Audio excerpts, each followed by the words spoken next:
some exercising and walk up the lovely steps up to the second level.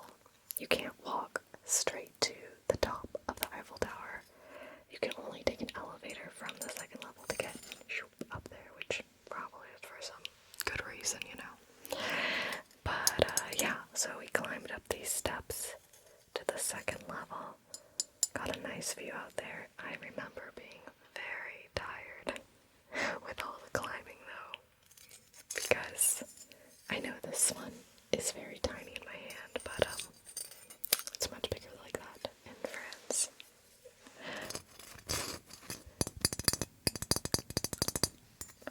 But it was definitely a beautiful view. The first level, you don't get as nice of a view as you do, you know, higher up, which probably is obvious.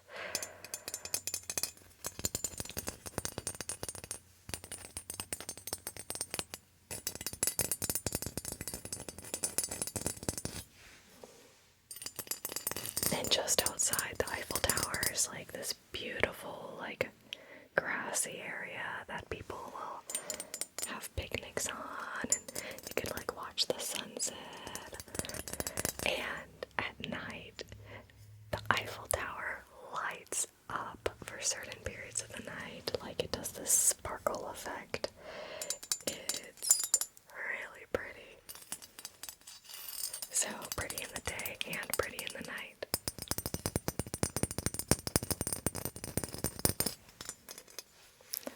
And so I saw it both in the day and the night.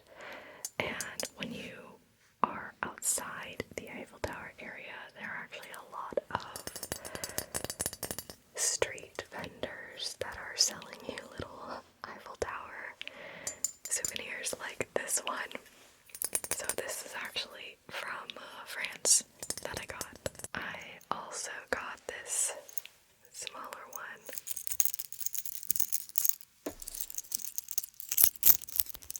It's a keychain. So, and it says Paris on it in small print.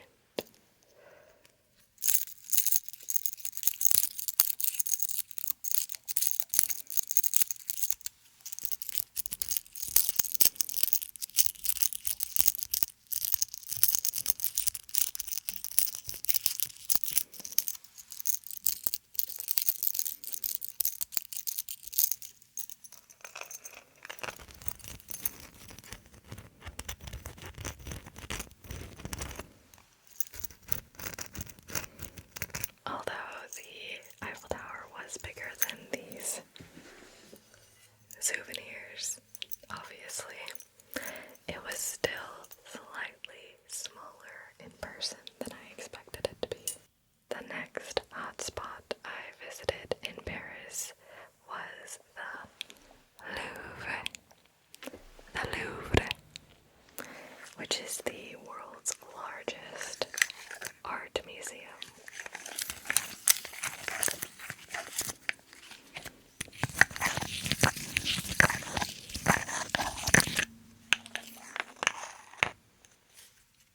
And here are two tiny pieces of art. But you would see a ton of art throughout this museum, on the walls and on the ceilings, outside areas and inside areas.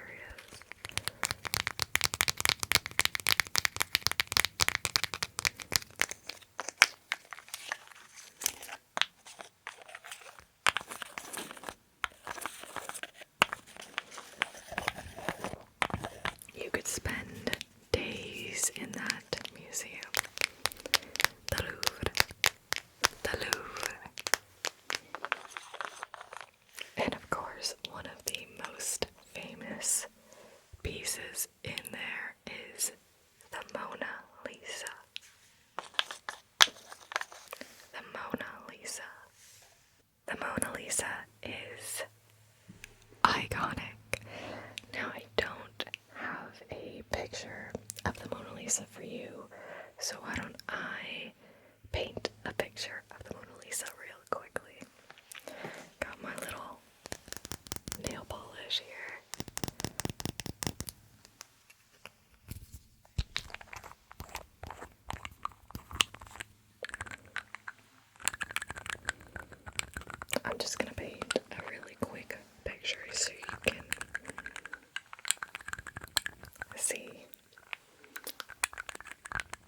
visualize the Mona Lisa in Paris with my little canvas here.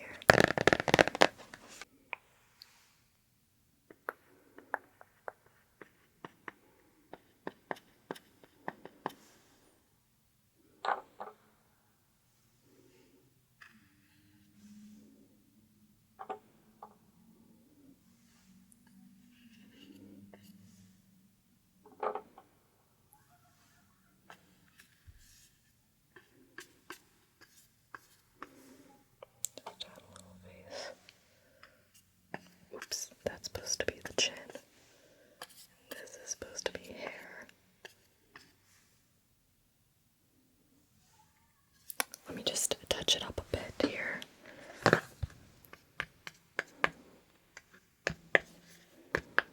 Much better.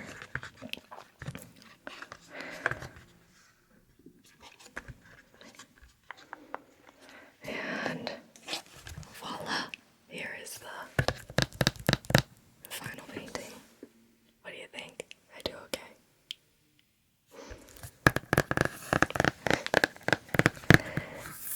This is generally what the Mona Lisa looks like here.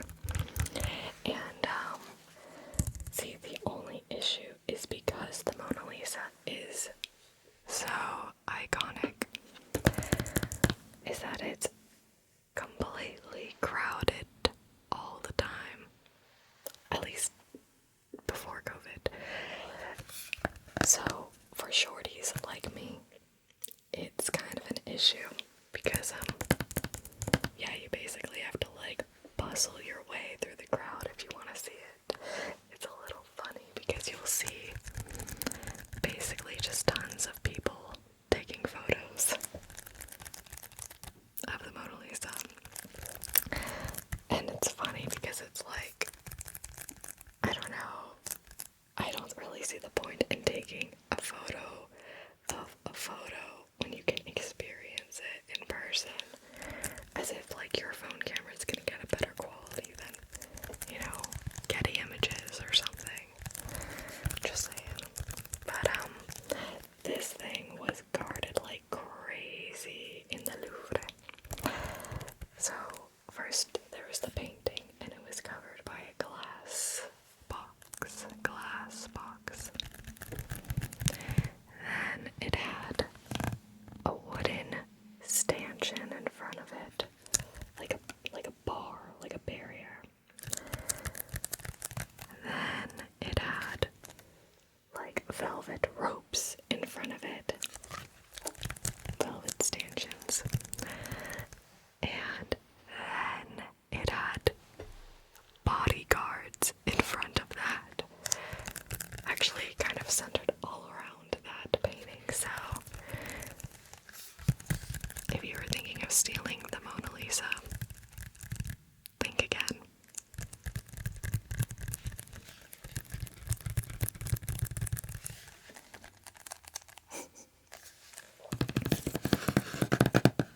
But for the brief few seconds I got to see it without having to jump around the crowd, it was lovely.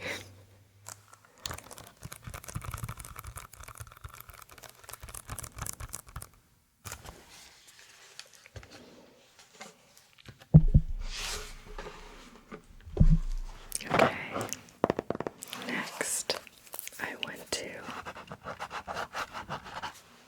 a cabaret.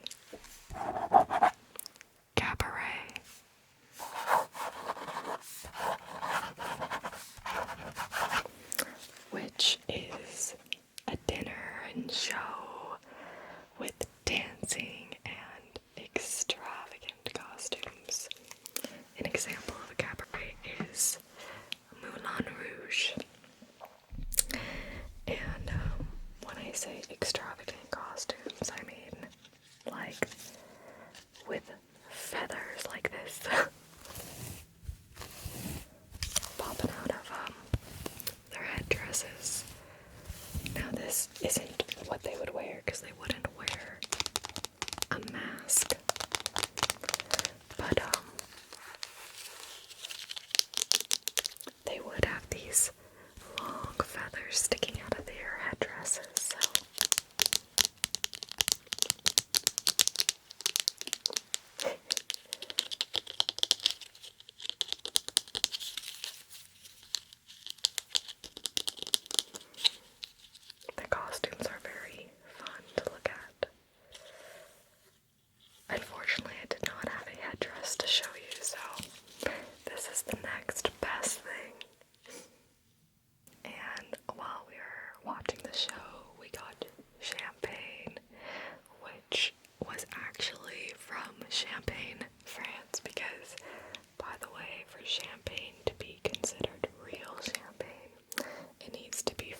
know it sounds weird,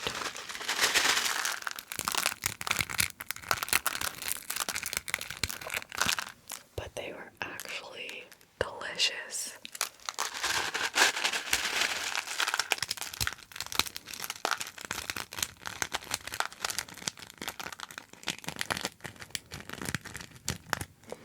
It tasted like chicken to me, like seriously. Like really good chicken.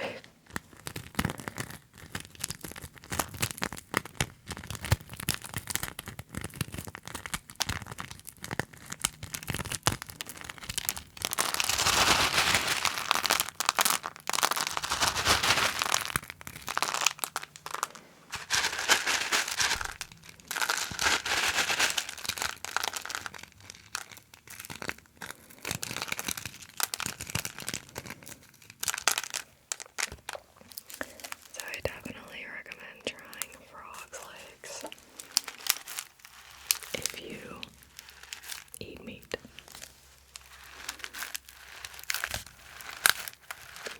I don't remember if I had escargot as well. You know, snail. I feel like I probably did, but the frog legs stuck out to me as a bigger memory.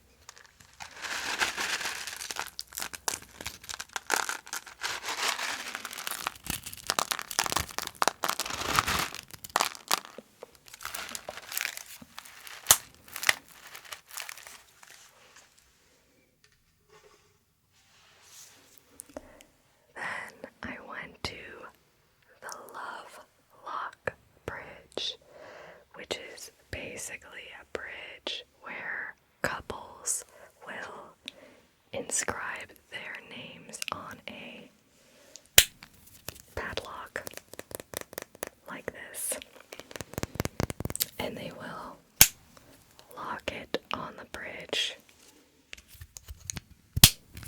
and throw away the key.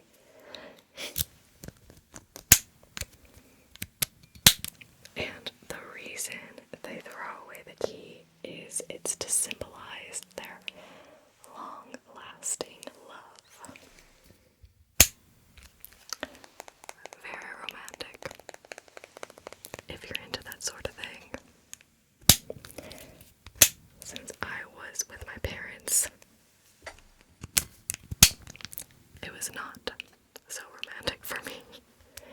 Also, I actually didn't even know that that was a thing until I was there, so it's not like I came with a log prepared.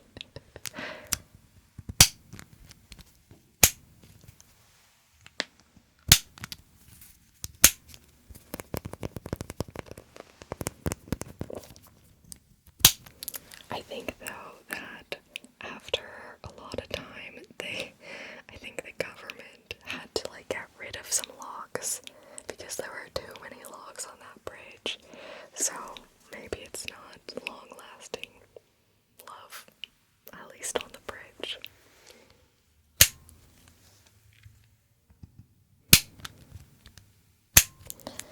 And I believe some other countries also do the log on the bridge thing, but Paris was where I first discovered this.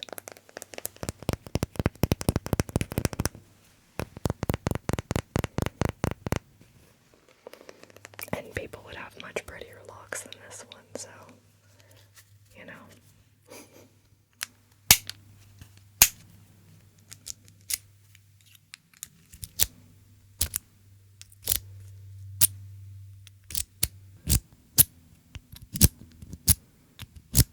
After visiting the Love Lock Bridge, I treated myself to a French crepe, or as you call it in French, crepe.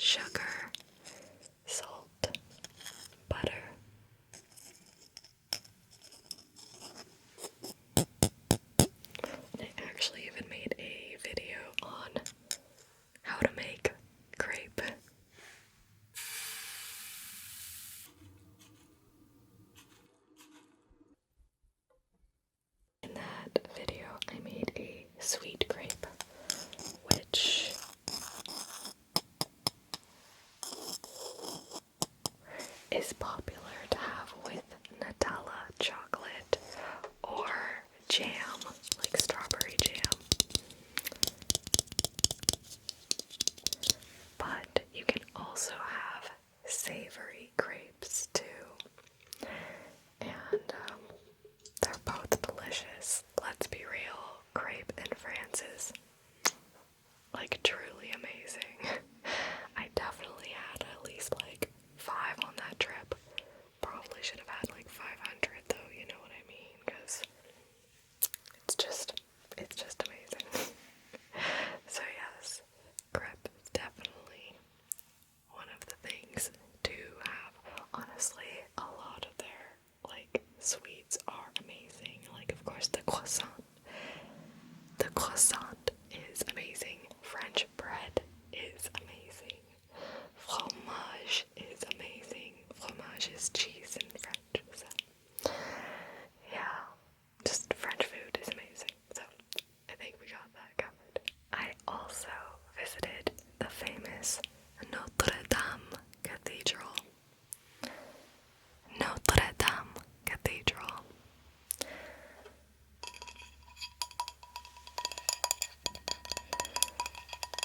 It's really beautiful architecture. And when you go inside, you'll see a ton of candles that are lit.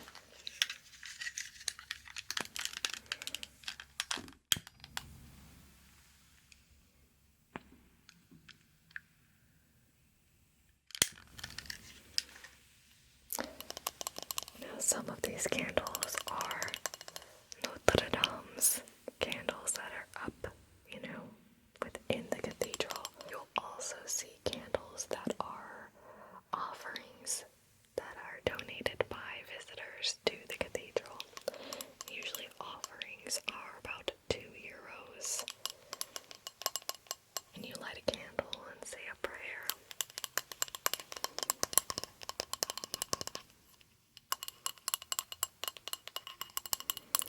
Now, when I visited the Notre Dame, it was under restoration because part of it had burned down, unfortunately.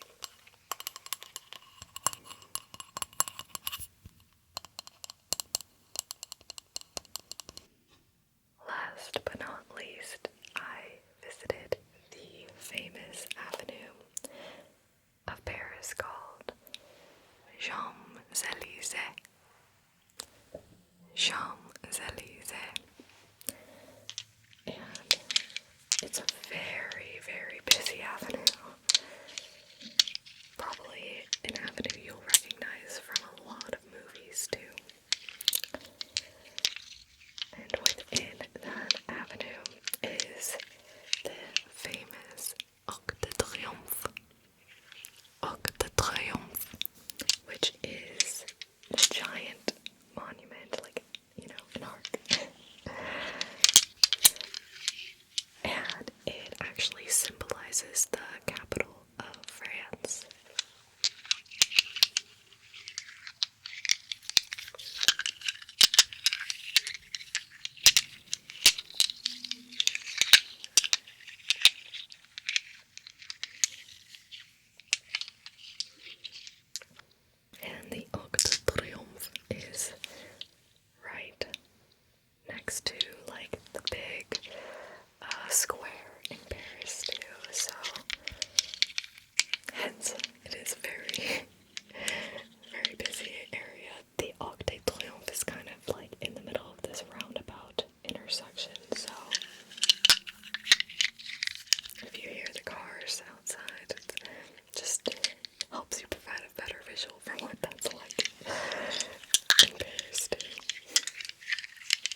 stairs.